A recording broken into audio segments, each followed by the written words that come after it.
You need to learn to stop asking for permission and start making decisions. Never undercut what your hour is worth. We're done with that. You've been fed a lie that there's no true career growth as a paralegal. Don't sabotage your own freedom by staying stuck in the mentality that there's no true growth.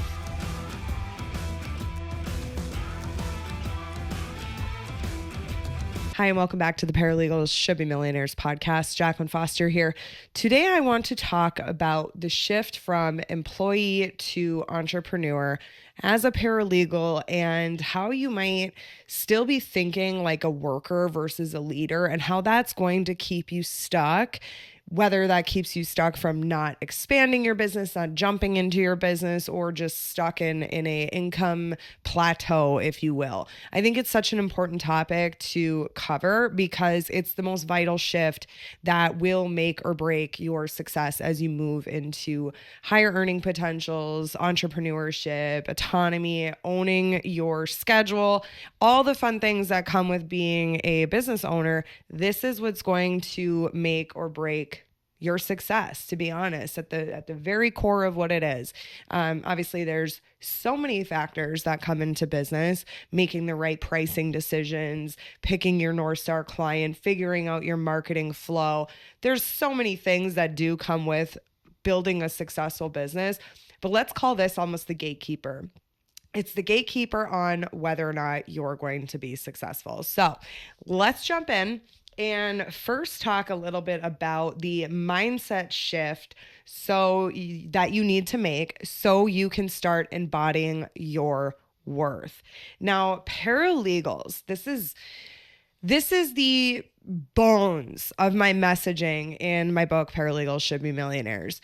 Paralegals are commonly, routinely compensated in the job market for the lowest value task that they perform, or at best, if at all, at best, a blend between the lowest value contribution to the highest value contribution. Now, a disclaimer here, there is no such thing as a low or high contribution or valued contribution in terms of business operations. I mean, obviously some things carry greater weight, but at the end of the day, we know we need everybody from the bottom up to be able to function, not only a law firm, any business for that matter. So there's really no bottom person. However, when I talk and I say the lowest value task, what I am getting at is the lowest ROI task. So that might be that there is zero return on investment for the law firm. It might be that the task is easily replaced, like the task you're performing could be done by anybody that they could pluck off of the street or out of a different industry, say, Target associate, somebody with no legal background, doesn't require a lot of training. It's like, here's how you do it, now go perform it. That's what I mean when I say the lowest value task. It's not that it doesn't matter and that it's not needed in the operations of the law firm, but it just doesn't really produce a high ROI, and it doesn't really require an intense level of expertise in order to execute it. So backing up here, paralegals are commonly valued based on that level of task.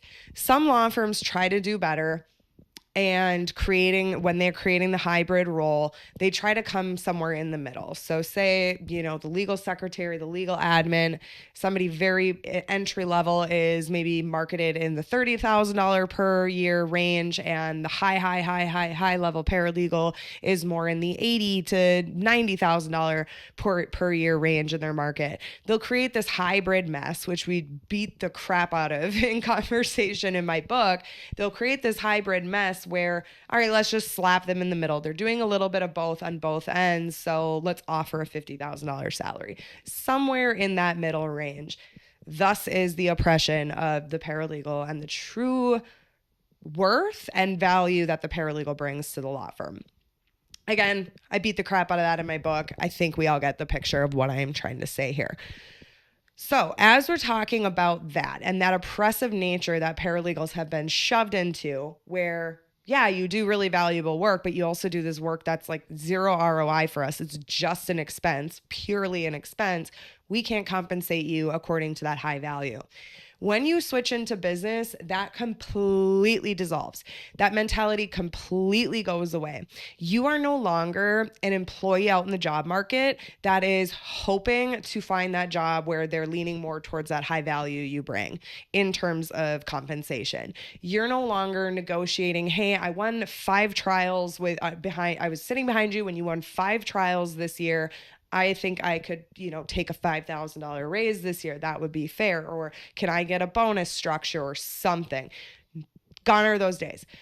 You have to completely eliminate that out of your mind. And why this is important is that if you don't, and you go to sit down to start your business and you start jotting ideas down in a notebook, you will not price yourself correctly in the market that is competitive.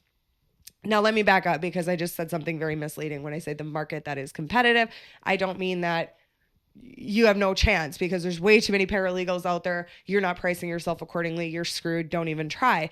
It is a market that is competitive, meaning there are other paralegals out there that are charging the worth of the highest level of value that they bring in. 100% up to the law firm, depending on the business's structure, the paralegal business's structure.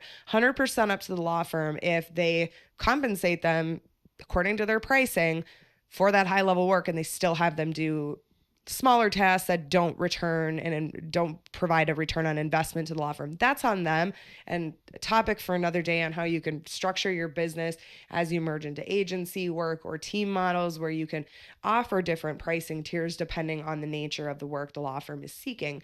But let's not go down that rabbit hole. Let's just talk about, say, a paralegal that is going out there solo offering services.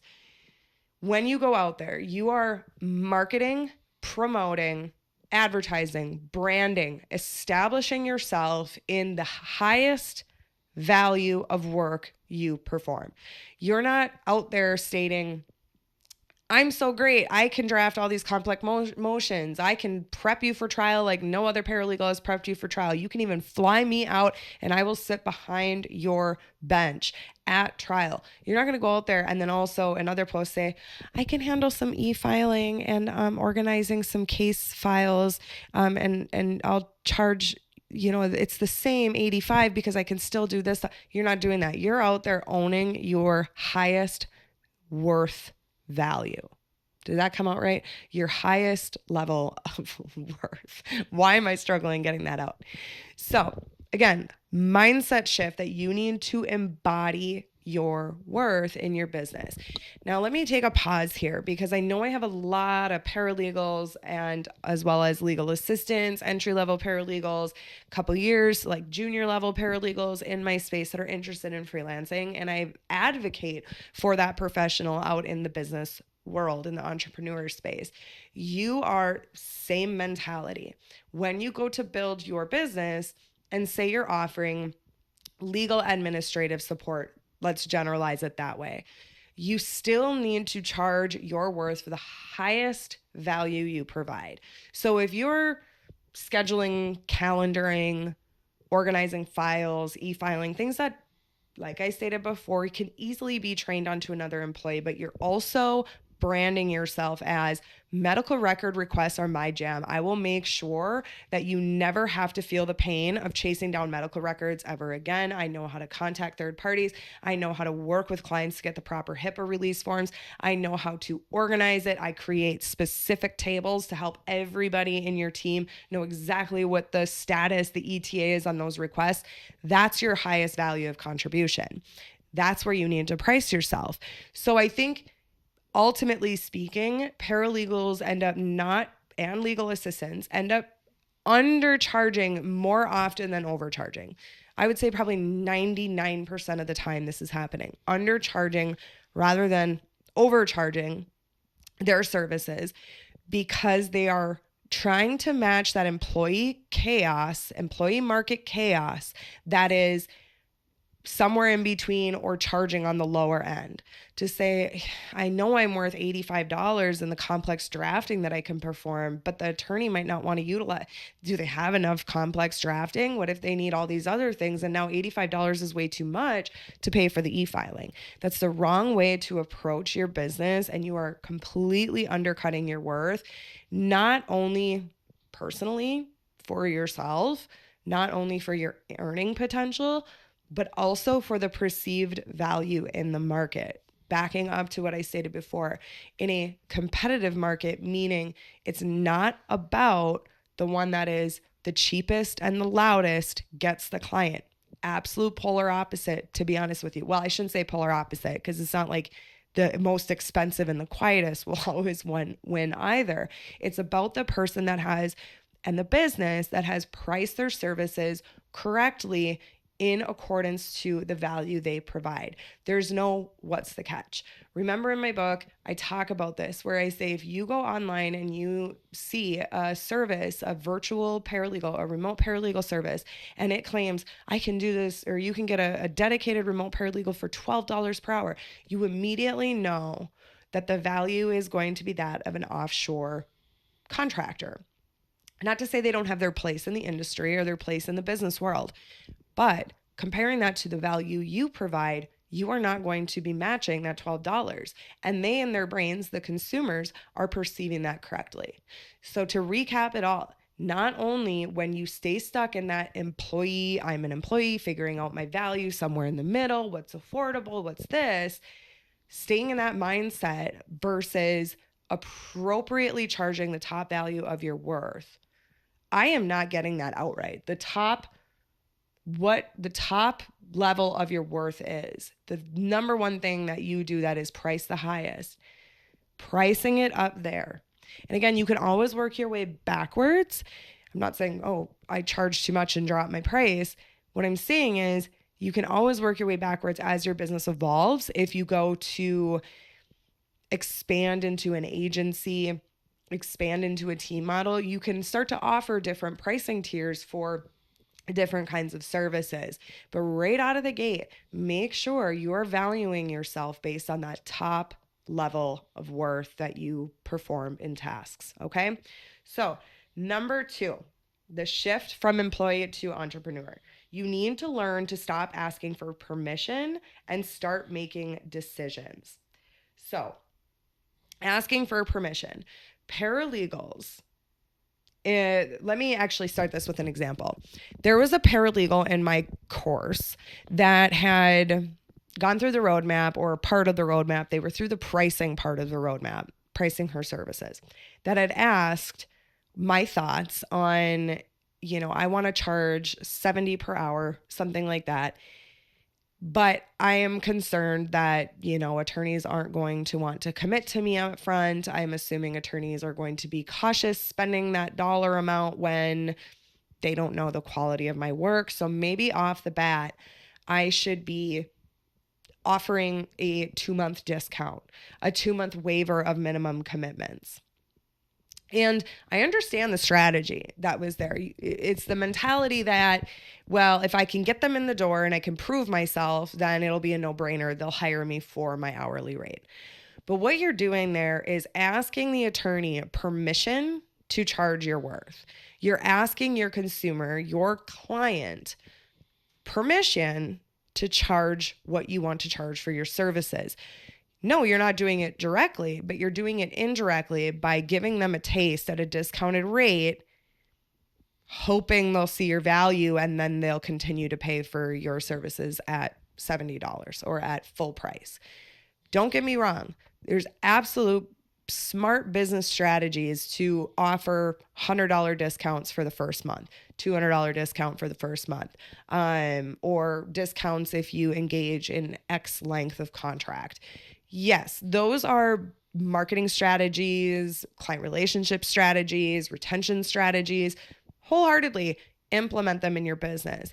But get out of the mindset that you need to, it's not about getting out of the mindset that you need to prove your worth. Absolutely, you need to prove your worth.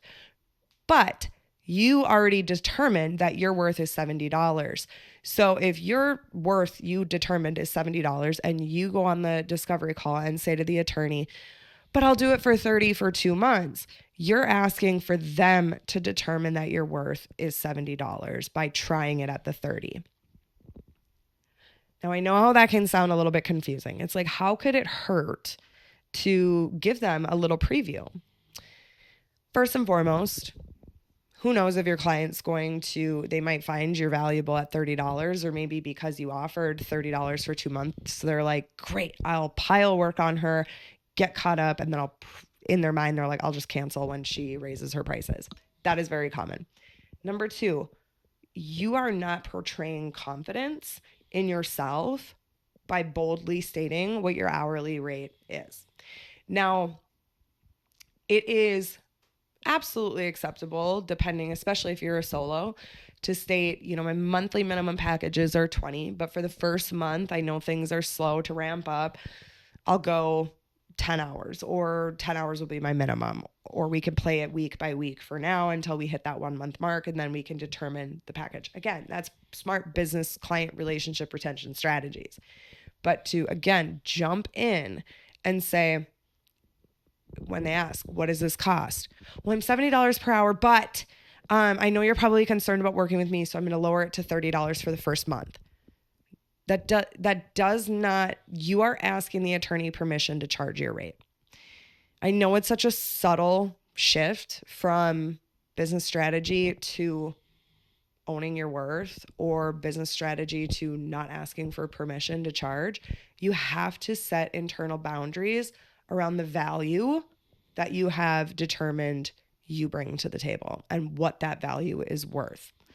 You have to set healthy boundaries around it that are amendable in terms of evaluating if a client is worth trying to ease into a package. Like I stated, lower monthly minimums for the first month, or I have a $200 discount to help with some onboarding costs, so you don't have to feel you spent money getting me into systems and all of that. Absolutely utilize that. Never undercut what your hour is worth. Never. That's like going back into the employee market and them offering you a salary that is $20,000 lower than what you feel this job should be paying you, and taking it, hoping that they'll give you a raise when you ask for one, or hoping that you can threaten to leave and they'll increase your price. We're done with that. We are done with that. You opened up a business to take charge of your financial reality. Backtracking and still allowing the consumer of your business services, the client, to 100% run the show, asking for permission to charge more, not going to fly. So make sure as a business owner, you get out of that, I'm negotiating my salary, or I'm letting them trial me out at half the cost. Don't do that. Find that very fine line between smart business strategy, retention and client satisfaction strategy, and also maintaining your worth and not under communicating your worth, right? Going back to the conversation, if you have a person out there if you're charging way too little, the perceived value of you is immediately going down. If you say $30 per hour for complex work that paralegals out there are charging $70 per hour, you don't look like a bargain, you look incompetent. Okay. And I know that sounds really harsh for me to say it that way, but it just doesn't line up. You don't look like a serious business owner. You don't look confident. Continue that confidence from the day you set your pricing through that sales call with your attorney. One more thing to mention on that: don't assume they're going to be seeking some sort of discount or some sort of percentage off or some sort of trial run. Don't assume that. If they ask for one, absolutely use your business strategy to help make them more comfortable to engage your services in the beginning. You have confidence that you will make them happy and you are going to execute all of your promises, give them immediate impact to their bottom line, solve their problems. You have that confidence. At that point, when they're showing hesitation, provide them with some peace of mind of $100 off or 2 hours free to get started just to feel me out. Don't ever discount for 2 months, a month, or more than 5 hours, to be completely honest with you. Okay. Next topic on the employee to entrepreneurship mindset shift. Number 3, why do some paralegals sabotage their own freedom? So, this is obviously a layered conversation. I just realized on the YouTube version that my camera is a little crooked. It's all right. So, this is a layered conversation, right? We talked about the mindset shift that you can start embodying your worth for the highest value tasks that you perform. We just talked about learning to stop asking for permission, start making decisions, basically own that worth and carry it through. Don't shell up when you start to get imposter syndrome or you assume the attorney is thinking something or they won't pay that or this or that. Stop doing that. Now we're talking about how you sabotage your own freedom, first of all, because number 1 and number 2 have not been checked. But number 3 is because we, again, going back to the paralegal oppression that I talk about in section 1 of the book, is you've been fed a lie that there's no true career growth as a paralegal. Now, actually, it's not that that's not really a lie, because there isn't, in the traditional sense, a very common expected path for paralegals to hit that $100,000 mark. We're seeing it more and more in the employee job market. And I do believe it's because of all these paralegals that have, since the pandemic, gone remote, opened up their own businesses. They've raised the perceived value of a paralegal in the job market as well, as we get into that more senior level, bigger law firms, higher revenue law firms, bigger cities, all of that. So we're seeing more of the $100,000 out there in the job market. However, those do exist and they're very hard to come by. So, because of that, we've been taught as paralegals to sit down, shut up, be thankful you have a job. And when we've accepted that as just what we signed up for, it's what we signed up for when we became a paralegal. You know, we didn't do our research. We didn't really look at the job market out there. We took our recruiter's word for it. And that said we were going to come out of college making $70,000 a year. True story, mine did. When I came out of college making $12 per hour. All of that has been fed to us in this really limbo-y industry, profession of paralegal, that we're sabotaging ourselves and our own freedom by staying stuck in that mindset and not recognizing how the industry is evolving rapidly. We constantly talk about AI in the law firm. We're seeing more and more software development companies coming up with different case management systems, document drafting systems, marketing systems, all the things you can possibly think of to automate law firms in ways we've never seen before. And more every single month, paralegals going independent and claiming their own career growth ladder. We are sabotaging ourselves by staying stuck in that employee mindset and not looking at the entrepreneur mindset, which is opportunity, voids in the market, demand in the market, needs of attorneys that go beyond just this salaried hybrid mess that they call like a paralegal / legal assistant. So that's a really quick one I just wanted to touch on, is getting out of that mindset that the hybrid mess is the standard in the industry. It's slowly phasing out. It's no longer competitive in the market. More and more paralegals are leaving their full-time jobs to start their own businesses. And as a result, attorneys and law firms are having to be more strategic with their job ads, with their roles that they're hiring for, with the positions, with the salaries. How can we offer better positions to, it takes a lot once a paralegal is doing really well on their own at $120,000, $150,000 a year, solo entrepreneur. It's hard to pull them out of that and say, hey, come back and work for us for 60 grand a year, right? So get yourself out of the mindset that this old way of the paralegal world is still the norm. Yes, it's still there, but I think that standard is quickly changing. All right. Number 4, and this one is a little more personal conversation, I'm talking about me personally, was what I had to unlearn from being a good employee. And I pondered on this for a while to make sure that it's making sense. A good employee, I guess, from an employer standpoint, is many times a yes man. Now, don't get me wrong, there are employers out there who hire different levels of professionals and they want them to come in and be like, tell me what to do. I would say that the majority of paralegal roles out there, the attorneys want somebody that just does what they're told the first time.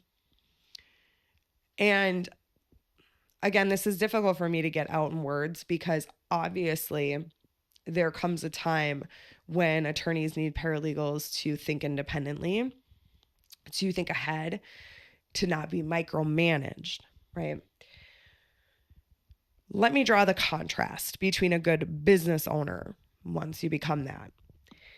A good business owner is a do this man, a director of saying do this, that can tactfully hide behind an over-the-top client experience forward professional. So let me unpack that a little bit. This typically is established in the discovery call and then executed thereafter. In the discovery call, you're not in a job interview. You're not trying to just say everything that you think the attorney wants to hear from your coaching, from your job. You've looked up job interview best practices, how to respond, how to prep.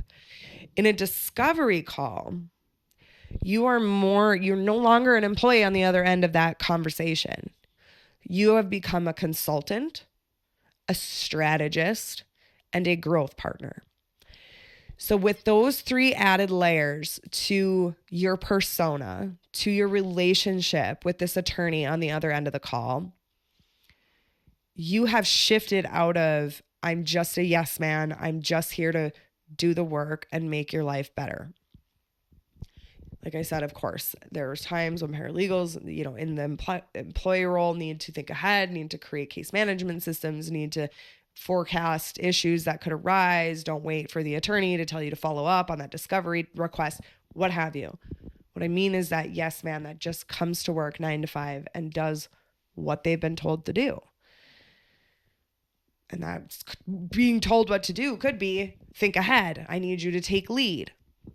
When you get on that discovery call, you shift out of that mindset and you sit more in that consultant, strategist, growth partner chair.